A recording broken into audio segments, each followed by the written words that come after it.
everyone. I'm Lori with Coldwell Banker, a local realtor here in Auburn, California, and I'm with the owner of the Hearing Aid Center, David Gibson, and we are in Rotary together. That's how I got the opportunity to meet you, and this is the first time at your office, and I want to learn all about your business. Okay? All about it. All about it. So are you Get ready started. to dive in? Yes, let's do it. So let's just say, tell me, what are you doing? What's your business? Well, this happens to be a very important month for us. This is our 10-year anniversary. August is the 10-year anniversary from when we opened up our office. And we've been in the same area, and it's my first office. I've been doing this for 17 years, but then this was my first office 10 years ago. And we're just really excited to do it.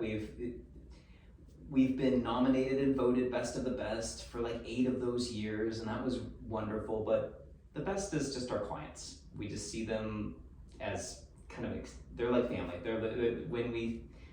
We're so wonderful. All the life experiences that they talk about, and when I have to ask them, do you have any history of loud noise exposure or something, and some, and then they have to dive into all these old concerts that they went to when they were younger, or that some of them maybe were in combat or something like that, or some really momentous events that they recall and they bring forth, and we just get to know a little bit about them. So I really treasure the fact that we get to have a pretty close relationship, and part of it is I need to keep the communication going. So when people are wearing hearing aids, we're testing how they sound. So I have to ask questions and try to keep the dialogue moving.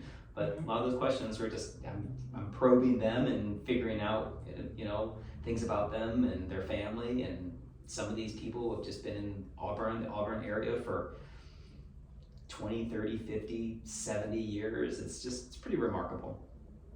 That is, it is a pretty personable business. It's one of the senses that's very important to have. Yeah. And I've been talking to a lot of people. Everyone's talking about how they just love the locals here. The people here, it's a pretty tight-knit community. Yeah, it is. But when you are an outsider, like a lot of us that do move here are from the Bay Area, and then we like to speak badly about the Bay Area, but we were all from there anyway. It's just kind of funny. Yep. I did. We moved up from the Bay 15 years ago, a little bit more, and that's it's another wonderful thing about owning a business here is that, and when you treat people really well and they're referring their friends and whatnot, people who know other people who go to church with one another, people who are in business with one another. It's a small town. And what's great about what we do is we get to take care of people and their hearing, and we try to do the best we can, the very best we can, to make sure that they're doing better with their hearing aids. And when we put that kind of care into it, we get the referrals. We get this like, oh no, I'm referring my good friend, and take good care of her, and they know we will. But you just realize how small of a town it is, and it's just wonderful in that way. And not small town as far as population, we're growing, but how people know one another, and it's a wonderful thing.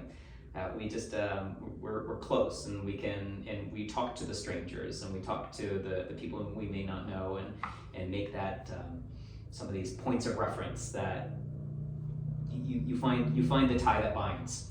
So it is great. It is great. Sounds like you're pretty passionate about it. Yeah, I love what I do. It's what I get to do is I get to research new technology about what are the latest kind of innovations in hearing aids. Try them out here in the office, and then we do demos for hearing aids. So we have our clients actually try different hearing aids out as well a lot of times. And so I have a technology side to things, and then as a business owner, you have to promote yourself. You have to be in the marketing element. You know that, right? So you need to know of all those different facets that how are people going to hear about you, whether it's from the mail or online, or where is your presence? How are people getting to know about you? And so you need to be a little bit of an expert in the marketing element. You need to know if you don't feel like you want to market yourself, you kind of still need people to know who you are, so that you can serve them, right? Because if they don't know you, then you do what you feel like you are really good at doing. Right. So there's that marketing element to things, and then there's the interpersonal thing as well. And part of that is just being a good listener and being patient with somebody else and not being pushy, and making connections. And I feel that we do that pretty well here. That people know that we're going to do our best, and that we're going to solve the problem. If somebody has a problem, we're going to solve the problem. We're not going to, close the door and bring down the shade and say, well, sorry, that is what it is. We usually are really, we try to troubleshoot, we try to really resolve people's issues. Sounds like you got that bulldog mentality, like, I'm gonna fix it no matter what. We're gonna figure out a way, which is really difficult with hearing loss. There is some point where some people really have such a severe type of loss, meaning they can't understand what somebody is saying. And that's a sad place to be. It is a really hard place to be. When you can't understand your spouse in a normal conversation, or you can't understand your friends when you go out to eat, that's a really hard place to be. And we want to adjust the hearing aid so that it makes things easier when they're in those environments where they don't have to strain. But sometimes when they're out in a really noisy environment and they have really complicated hearing loss, they still don't do very well. They can't go to their favorite restaurant on Friday night. They have to go Friday afternoon. Oh, so that's why maybe there's senior hour. Yeah, that's a great idea. Well, that and they probably fun. just it's probably just a reasonable time to go to bed. At 9 o'clock. They're like, but there's nothing happening. I wake up at 4:35 a.m. anyway, so I'm going to bed early. But yeah, when it's calmer, it's a more enjoyable experience for them. They can participate in the conversation. Mm-hmm. And I think the way that restaurants are these days, that how loud they can be, and it's something about the design inside that they want them to be this really lively environment. Well, people who have hearing loss do not like those environments. Right, you gotta have good acoustics. You have to have good acoustics, and I don't think restaurant owners are very aware of that. No, that's the last thing on their mind, probably. Yeah. Unless, of course, I walk up to them and I'm saying, you really know that you need to put some stuff on the walls, right? So Right. to dampen your acoustics. I have some artwork I need to sell, so. Wonderful. We should go in together. I talk about the hearing element, about how difficult this environment is to hear in, and you say, we just have to have the solution right here. And Lori, is it your artwork, or is it? Yeah, so I is. used to be a photographer, so Oh, a lot of, but that's it's all great. horse portras that don't really go well in restaurants. I think horses are beautiful, so that's The okay. barbecue, maybe. Yeah. Thanks. Horses are gorgeous, so Well, that's okay. I want to backtrack a little bit. You're talking about being a business owner and how you got to let everyone know who you are. Mhm. As a realtor, there's a nickname for us. If you don't tell everyone constantly who you are, it's the secret agent. And you could be like the silent hearing aid guy, which would be terrible. So you don't want that. No, You gotta people need to constantly know. talk about it. You do, and promote it, and to do it in an authentic way, I think is really, and to bring something to the table. So people are bombarded with advertisements or some sort of marketing thing all the time. And I think if you can bring something to the table, some sort of knowledge that you're sharing with them, they appreciate that. And most, and that's the other thing about working with seniors. They're experienced individuals. They know when somebody is trying to hustle them or whatever it is. And so it's giving them that element of respect that they've been around for a long time, and you're not trying to push them. We try not to be pushy, and we try not to, offer things that are unnecessary, but give them the space to make their decisions, and give them information, give them knowledge first, and let them sit on it for a little while. So we do a lot of our marketing expense is for things that we call their lunch and learn seminars. Mm-hmm. And so we do 2 or 3 a year, and we invite people. Usually it's to Max's restaurant. They kind of have a little place in the back. It's in the Holiday Inn. Mm-hmm. But for about an hour and a half, we talk about hearing loss and how does it happen, and what are some side effects, and what are some solutions to it. And it's an open, question and answer at the very end, and it's usually pretty informative. We usually get really good feedback from people saying, hey, thanks so much And if they buy a hearing aid, they come and visit us and end up buying a hearing aid, great. And if they don't, they just got really good information out of it. That's great too. But that's our favorite form of advertisement. Other forms of advertisement, we just feel like you just don't know if it works or whatever. But here is a form of advertisement where you're giving, somebody a meal, and then you're giving them information that they can walk away with and maybe share it with their friends or share it with somebody else, or digest it and say, I should check on my hearing. Right. Well, I haven't been targeted yet, but I know like retirement and finance is big with that. And I used to be a pharmaceutical rep, so I used to do the lunch and learn every single day. I would be a caterer and bring lunch to a physician's the doctor's offices. offices. You don't write scripts, so you don't get the drug No, reps. we don't. Bummer for you. And it's nice. Well, it's like it's 30 to 50 people inside a room, and it's just nice. I mean, everybody. And then again, it's a small town, and so they go there. I'm like, oh, Sherry, Bob. You got to bring some of your repeat clients too. We do that. We say, because they know we do it, and again, I'm happy just to give them a meal and talk about hearing. And no, we're not selling hearing aids. We always tell people there's nothing. We're not selling anything today. Just showing them what education. We do. Exactly. Right. So sounds like you got a really strong educational, like a teacher background, and I do have a teaching background. Yes. Really? So how did you get into this? What did you do before? Well, before I was a teacher, and I was more of an administrator. Okay. Yep. Close enough. Yep. So, but I was a teacher, and then for a little while, and then I became an administrator, and I was an academic coordinator.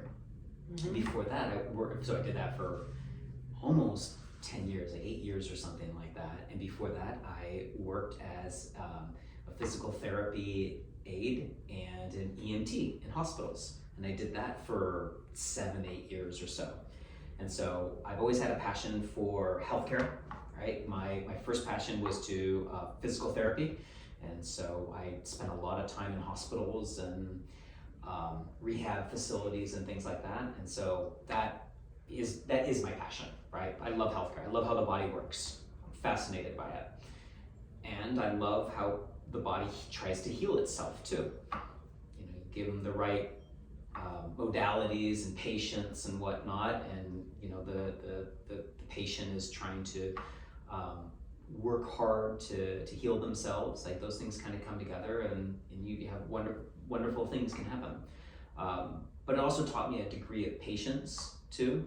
For sure. So when I worked in physical therapy, some people had horrific motor vehicle accidents, or they're stroke patients or whatever, and if you're spending 45 minutes with somebody who is trying to take that cup and bring it up to their lips, and they're only a few days out from a massive stroke, you're going to be patient, and right? So I used to be an occupational therapist. You did? Yeah. So weird. I worked with head injuries. Yes, you know this. I learned a lot about patience, but I think you're kind of an athlete, because we already mentioned the canyon twice before we started this interview. Yes. And I had a wakeboard patient that before they wore helmets, who hit the water so hard he became a hemiplegic. He was a 24-year-old guy who was a Calvin Klein model, and then half his face was paralyzed with drooling, and it was just so awful. And then mountain bikers, snowboarding, of course car accidents, but they were all sports that I did, and then a lot of the young people would go through the motions and recover to the best of their ability, but the older people sometimes would just give up. And they would want drugs, so that's why I became a drug rep, because they'd be like, the occupational terrorist is here. Take me, and I'd be like, oh. Well, I should just sell drugs. I can help in another way. Yeah, it was funny when doing that. That's why it didn't last forever, right? Because you're an athlete too. Yeah, is absolutely. That why? Yeah. Is that why I? Yeah. How did you evolve from being a physical therapy aide into administration, and then coming back full circle? Probably. Okay. So I mean, there is a story behind that, but long story short, I got diverted into education somehow, right? So it ended up where I had a change. My life changed, and I ended up going down to Argentina and Brazil for almost 2.5 years. Cool. Teaching down there was wonderful as I was in my 20s, so it was like, what a great life experience. And then I got hooked on teaching down there, and that was great. And when I came back, I started doing some more teaching, but you know, teaching is tough, right? It doesn't pay a lot of the bills, at least at that, what I was doing. I was in the Bay Area at that point, and I had a family friend that did this, and he's just like, I think you'd be great, you're a quick study, this is the type of field you would enjoy doing. I need help, by the way. So I went off of that and went in this direction, and I'm super happy I have, right? Just doing what I do. I love being a business owner. I love living in Auburn. I love. How did you get to Auburn? Well, being a realtor, right? So my wife and I, we were living in the Bay, and we met in Oakland, in Lake Merritt in Oakland. So a pretty little place. Yeah. But we weren't going to raise our kids there. And so we needed to decide where we wanted to move. And my job was, I was on the road quite a bit. So I'd go to different clinics around the state. And so we could move anywhere. We had the choice of Petaluma and Santa Rosa. And we were in Walnut Creek at that time. And Fresno is where her family's from. And so we got ourselves a list. And outdoor activities are huge for me. A sense of community was huge for us. When we moved here, there was not much of a cuisine scene going on. It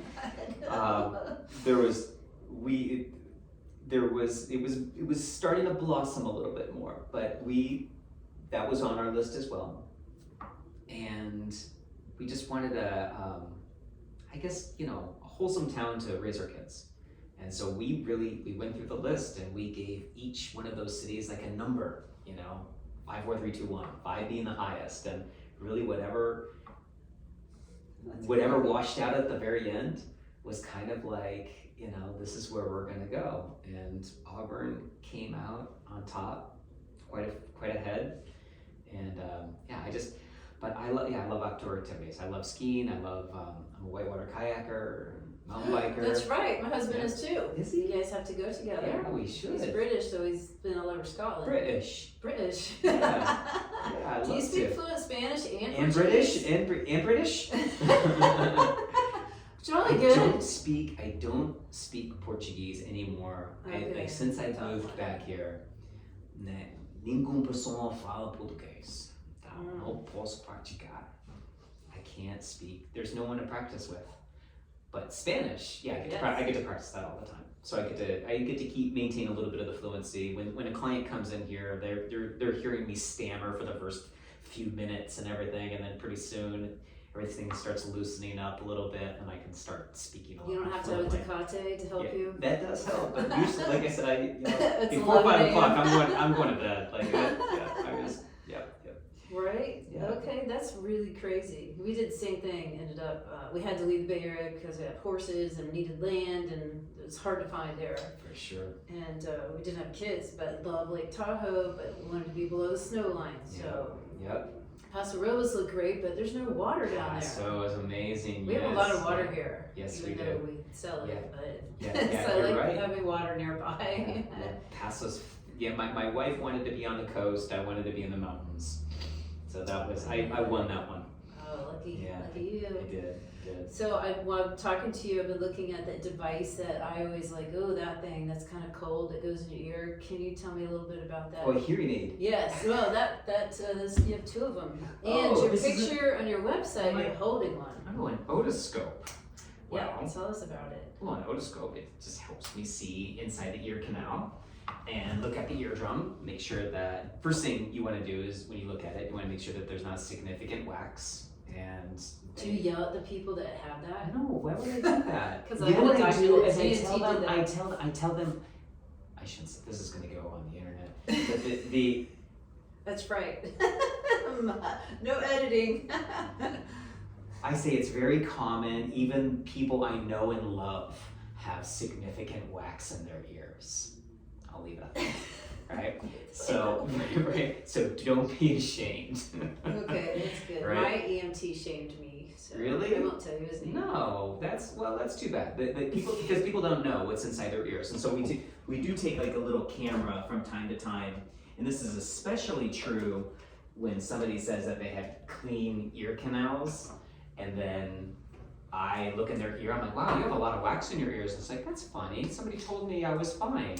And so I take this out, which is a little camera, and then they can see what's in their ears. And I say, see? Do you believe me? Right? And they're like, yeah, I believe you, because I can see all their wax. But that's one thing that we do. And then the other thing that we do is look to see if the eardrum is in good shape. Sometimes the person has had significant ear infections when they were growing up, and they may have scarring on their eardrums. They may have a perforation in their eardrum. My job is not to diagnose any of that stuff, but it's to let them know and to possibly refer them to an ENT or back to their primary care. But it gives us a good sense. And then we have another machine that kind of measures how the eardrum moves back and forth when there's a little bit of pressure applied to it in tone. So this is like the first thing that we would do. Like you'd sit down before we would give you a hearing test. We have to look in your ears, make sure it's mostly clear, and to do the hearing test. Yeah. And actually, I do it every time somebody sits there. Like every time. And then you clean it out for them? I do not. I tell them how. Okay, I tell them how. You don't tell them to go buy the earwax candle at the Those Hope earwax candles don't work. I'm going to say this on the internet. The earwax candles do not work. And they're risky. They are risky. They light your hair on fire. Right. Yeah, but it's not your wax. You think about like what is the melting point of wax? Do you really think you could apply enough heat to your ear canal where you would actually melt that wax? No, you're not. People buy them. I know they do, and I've actually gone to the health food store. I'm like, hey, I've looked in an ear before they candled and after they candled, and it looked the exact same. Have you ever done that? They're like, no comment. No comment. Yeah. So when you were talking about issues that people have, would you, since you're not an MD, but you have all these skills, and this is your specialty, like I grew up in Virginia Beach, and I was in the ocean a lot. Oh, I would not say I was a great surfer, and the waves were like this big, unless there's a hurricane. It was great, but I was a boogie boarder, constantly in the water, and I developed, I forgot the term. Surfer's ear or exotosis. The bone changed. There was like bone remodeling. Bone growth, right. Yeah. So that's the other cool thing about doing this, because because I have that as well from kayaking. Mm-hmm. And cold water and cold wind causes the ear to have a bony growth, which is called exotosis or surfer's ear, and it creates a little protrusion or multiple, and those are permanent and they have to be removed if they get too large. Oh. But there's an amazing doctor there's lots of doctors that do it, but the renowned one, the one that everybody goes to, he's in Santa Cruz, and that is what he does. Smart place to live. It's a smart place to live, and he's very good at it. And so we just we talk about it, and if it's too much, again, refer him to his doctor to check, but give him the person's name, and that's the way to take care of it. That's good to know. Yep. Because water can get trapped behind it, and then it can cause ultimately difficulty with hearing. But it's the water that gets trapped behind it, especially when you go out. And so you notice that you're constantly jumping up and down. All day I was out there, especially in the Outer Banks of North Carolina. Yeah. When you're on vacation, that's what you do. Yeah, of course. No, what else? I mean, be in the water, of course. Your poor wife didn't get to live on the coast. Darn it. I know. But we're here. This is like we were in Tahoe last weekend. We're on the river this weekend. So this is not the bad spot to be. No, it's not. Yeah. So another question is, have you had any weird questions from any of your clients? I think one of the I remember you asked me this, and so I was thinking about this. Probably the strangest one was, and he was dead serious. He's like, has anybody ever told you that they have music playing in their ears? And obviously ringing is very common, and chirping, right? And a hissing sound, and static, and even blood flow of their heart. Not good, but get that checked out. Lots of that. Never music. Have I ever had somebody ask me that, or I had read about it, but then I had forgotten about it until he said that. He's like, I had a symphony in my head. It's a full-blown symphony, and it's actually quite good, right? It's like it's quite good, and it's constantly in my ear, and I was just absolutely blown away by that. And so I probed him with a bunch of questions and all these other things, and that was probably one of the strangest things because I thought he was kind of nuts, right? And I looked into it, and lo and behold, it happens. So he wasn't hallucinating. He wasn't. No, it wasn't an auditory hallucination. No, he didn't. He didn't. Yeah, he didn't. Wow. So that was pretty wild. It is. Glad the music was good for him. Yeah, the music was. Can you imagine having AC/DC? Yeah, not that they're bad. Yeah. But tinnitus is brutal. Like people who suffer from tinnitus, the ringing and whatnot, that's a brutal ailment. And even he was suffering quite a bit from it too, because it's just always on and it's always loud, right? Yeah. So, and I looked at your website, and you also help musicians. Mm-hmm. Yeah, we do like filters, like they're called musician plugs, and then some of them we get monitors for the musicians. I think musicians, everybody in general, is just doing a lot better, making more of an effort to protect their hearing than back in the 70s and the 60s and the 50s, like where you would grin and bear it. Like now people are much more cognizant about it. And like they're taking their kids, if they take their kids to an event, a sporting event or something like that, they put those cute little headphones on them. So, because those things are loud, right? You get into some of those arenas. Get the opportunity to have those. Yeah, no, I know. I've been to a lot of concerts back when they were $20. Yeah, so exactly. I think I went to a concert twice a month back in the 80s. I know. It's a far cry from the Taylor Swift $3,000 tickets. Which but that is one of the things that we do is we encourage people to get either custom earplugs for their kids if they go to those concerts. We've got some of our clients, they're in the band and marching band or whatever, and they get special concert plugs that help maintain the fidelity, but it help maintain the proper tones of their instruments, but just by bringing the volume level of it down. So that's really important for them too. And then we can test their ears, make sure they're not declining or anything. So, yeah. That's super cool. Yeah, that is neat. So that made me think of something else too, was how I know you, and we have a lot of similarities, but through Rotary. What got you into Rotary? And besides the fellowship, because obviously, like having friends and being this tight knit community, and any other organizations that your heart really pulls at you. Well, Rotary is great. In the sense of it's a fellowship, but they're action oriented. I just feel like they do a lot of good work. I mean, just this year for the barbecue that was raised, what was it, 40,000 that we gave out, or something like that? Yeah, I can't remember. It was a lot. It was a lot, and like that's wonderful. I mean, that we were a part of a group, of many. Like, and there's other Rotary clubs that help in that barbecue as well. And this is not the Auburn Rotary Club of Auburn that did it, but there's a huge thrust of it. But I mean, that's awesome that in 1 year, and that was just the barbecue, right? And there's all these other things that we do for the literacy programs and all that stuff. So we are relatively young, right? And I feel that, the adage of be the change you want to see in the world, right? Do something, right? You gotta do, so I'm happy to do something with them, right? And I feel like,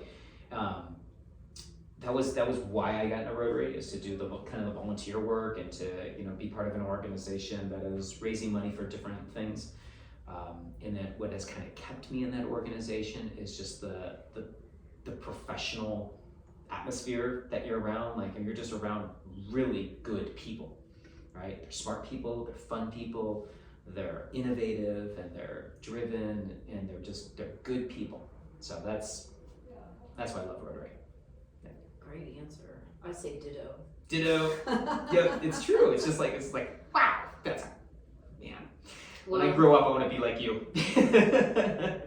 Yeah. So I hear people out there. I'm assuming they're patients, and I don't know if he's a drop-in or what. He's not on the schedule. You were on the schedule. Okay, right? Good. Because I'm like, I don't want to take up all your time, but I want to get a little bit more to you. So whitewater kayaking, hiking, being near water in the mountains. You got skiing, both, and skiing. Yeah. What's your favorite ski resort?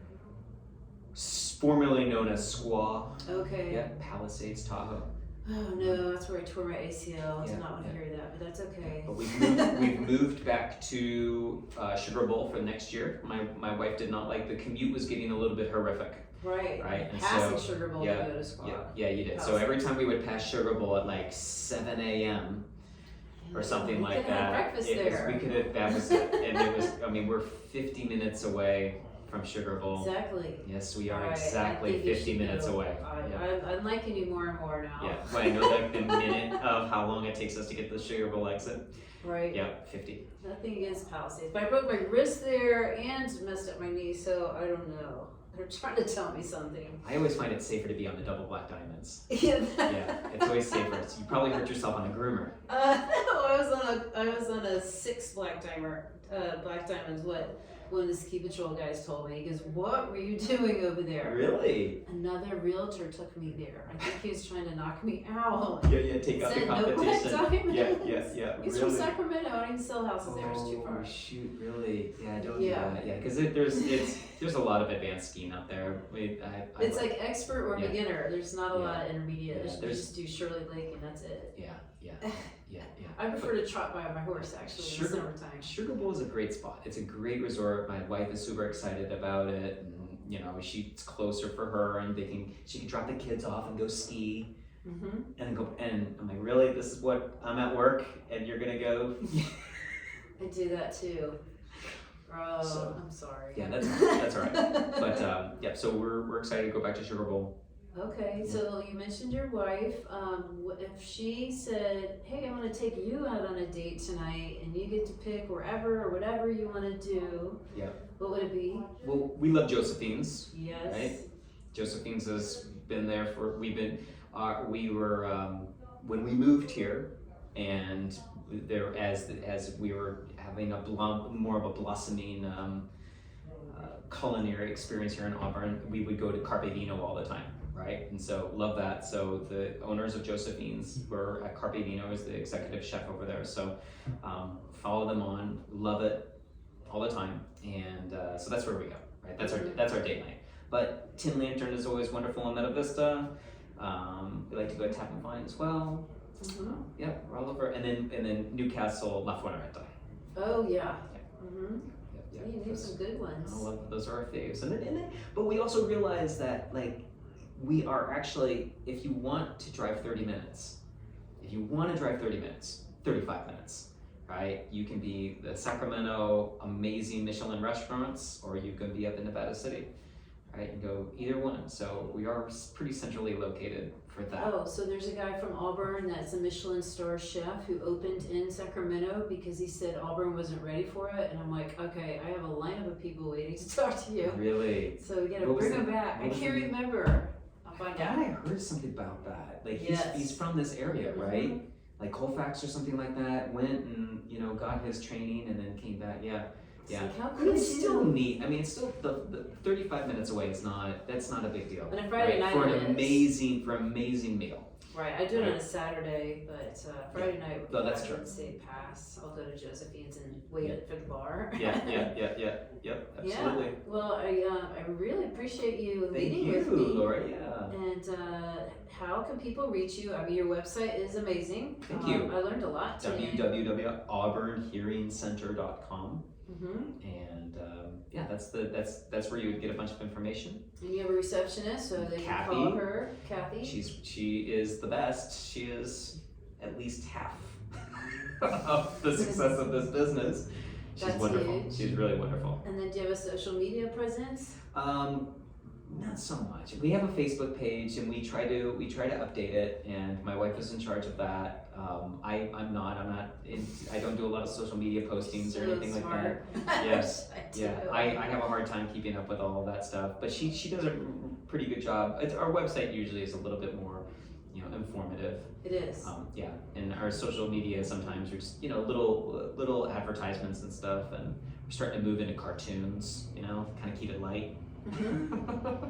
That's good. Yeah. Because as people get older, they're like, oh, now that I'm retired and I got, they have all these ailments, they want to have more of a sense of humor, more fun in their life, like more Honestly, fantasy. it's true. Versus, I was talking Yes. with a bookstore owner, Yeah. Glenn Winston Smith, and he said that apparently older people want to get back into fantasy. That sounds so wonderful. fun. I'm telling you, older people are so smart.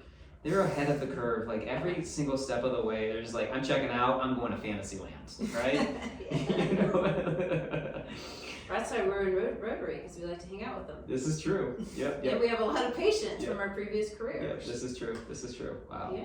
So there you go. Well, everyone, again, I'm a realtor here in Auburn. If you need to buy or sell a house, or you know anyone or that's moving, please tell them to call me. And my YouTube channel is Exploring the Foothills. I just decided on that. That's brand new. I like it. So thanks again. You're welcome. You're welcome. Bye. Thank you.